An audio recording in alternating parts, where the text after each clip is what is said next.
আমি কালকে বাজারে আসছিলাম। তো বাজারে আমার এলাকার ২ টা ছোট ভাই আমার সঙ্গে দেখা হলো। তো তারা আমাকে এই ফেসবুকের কনটেন্ট সম্পর্কে আমাকে কিছু বলল।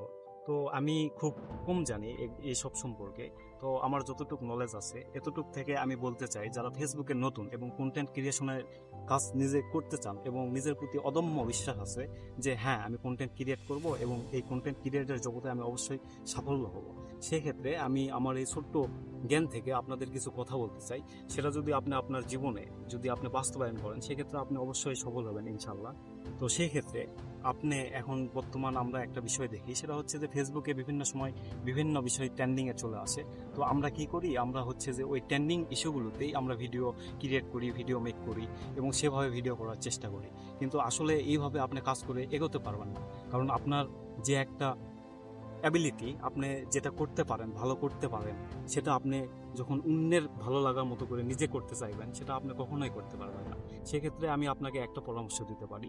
আপনি যদি কন্টেন্ট ক্রিয়েট করেই থাকেন কিংবা যদি মনে করেন যে হ্যাঁ, আমি ফেসবুকে কিংবা সোশ্যাল মিডিয়াতে কন্টেন্ট করব এবং আমি এখান থেকে কিছু আর্নিং করব, সেক্ষেত্রে আপনাকে আমার ছোট্ট একটি পরামর্শ, আপনি আগে নিজেকে বের করুন। আপনি মনে রাখবেন, এই পৃথিবীতে হাজার হাজার কোটি কোটি মানুষের ভিতর কিন্তু আপনি একজন, এবং এই আপনি একজনই আলাদা। আপনার মতো কেউ হতে পারবে না এবং কখনোই হতে পারবে না।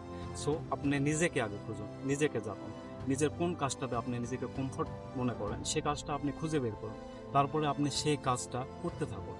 যদি আপনি ভালো গল্প করতে পারেন বা ভালো গল্প বলতে পারেন, সেক্ষেত্রে আপনি ভালো গল্প বলবেন, এসব নিয়ে আপনি কন্টেন্ট করবেন। তো আমি মূল কথা আপনাদেরকে একটা কথাই বলতে চাই, আপনি নিজেকে খুঁজে বের করুন। আপনি নিজে যে কাজটাতে কমফোর্ট মনে করেন এবং নিজেকে যে কাজটা করতে আপনি আনন্দ বোধ করেন, আপনি সে কাজটা করতে থাকুন। আপনি বিশ্বাস করুন, সে কাজটা যখন আপনি করবেন, সে কাজে আপনার সব সময় আপনার মনোবল থাকবে এবং কখনো আপনি সেখান থেকে হতাশাগ্রস্ত হবেন না। এবং সেই কাজটাই যখন আপনি কন্টিনিউ চালিয়ে যাবেন, ইনশাল্লাহ আপনি একদিন না একদিন সফল হবেন। সেক্ষেত্রে আমি আপনাদেরকে একটা কথাই বলবো, সেটা হচ্ছে কন্টেন্ট ক্রিয়েট করেন এবং এই কন্টেন্ট ক্রিয়েটে আপনি নিউ হয়ে থাকেন, সেক্ষেত্রে আপনি নিজেকে আগে খুঁজে বের করুন। আপনি যে কাজে পারদর্শী, যে কাজটা আপনি ভালো করে করতে পারেন, সেই কাজটাতেই আপনি মনোনিবেশ করুন এবং সেই কাজ নিয়েই আপনি লেগে পড়ুন। হয়তো ব্যর্থতা আসবে, হয়তো অনেক বাধা আসবে, হয়তো অনেক হতাশা আসবে, অনেকের অনেক কথা আসবে।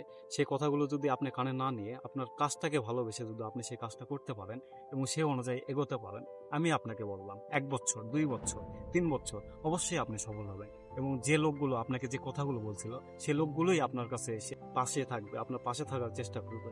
তারা আপনাকে এটা বোঝাবে যে আপনি তখন যে সময়টাতে আপনি কাজ করা স্টার্ট করছিলেন, সেই সময়টা আপনাকে তারা অনুপ্রাণিত করেছিল। কিন্তু তার উল্টোটা, আপনি যখন কোনো কাজ শুরু করেন, তখন তারা আপনাকে উৎসাহিত না করে বরং তো আপনাকে আরো ব্যর্থতা দিয়েছিল।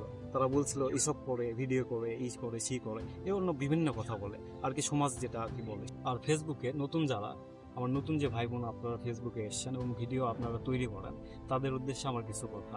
আপনি অবশ্যই ভিডিও করেন এবং ভিডিও দেন, এটা আমি না বলতেছি না, কিন্তু আপনি অবশ্যই সে বিষয়গুলোকে একটা শিডিউলের ভিতর ফেলাবেন।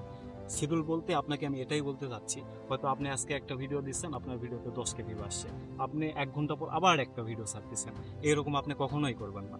আপনার ভিডিওগুলোকে আপনি একটা শিডিউল করে নিন। একটা সপ্তাহের আপনি শিডিউল করে দেবেন, হয়তো আমি 1 সপ্তাহে 2টা করে ভিডিও ছাড়বো কিংবা আমি 3টা করে ভিডিও ছাড়বো। আপনি সেই অনুপাতে কন্টিনিউ ভিডিও দিতে থাকেন। সেক্ষেত্রে আপনার ফেসবুক আপনার ভিডিওটাকে সাজেস্ট ফর ইউ পাঠায় এবং এই সাজেস্ট ফর ইউ পাঠালে আপনার ভিডিওটা ভাইরাল হওয়ার সম্ভাবনা থাকে। সো নিয়মতান্ত্রিক আপনি কাজ করবেন, কিন্তু নিয়মতান্ত্রিক কৌশলে কাজ করবেন, তাহলে আপনি সফল হতে পারবেন। তো আজকের মতো এতটুকুই। হয়তো কথার ভিতরে অনেক ভুল ত্রুটি থাকতে পারে, তো সবাই সেটা মার্জনা দৃষ্টিতে দেখবেন এবং আমাকে মাফ করবেন। তো সবাই ভালো থাকুন, সুস্থ থাকুন।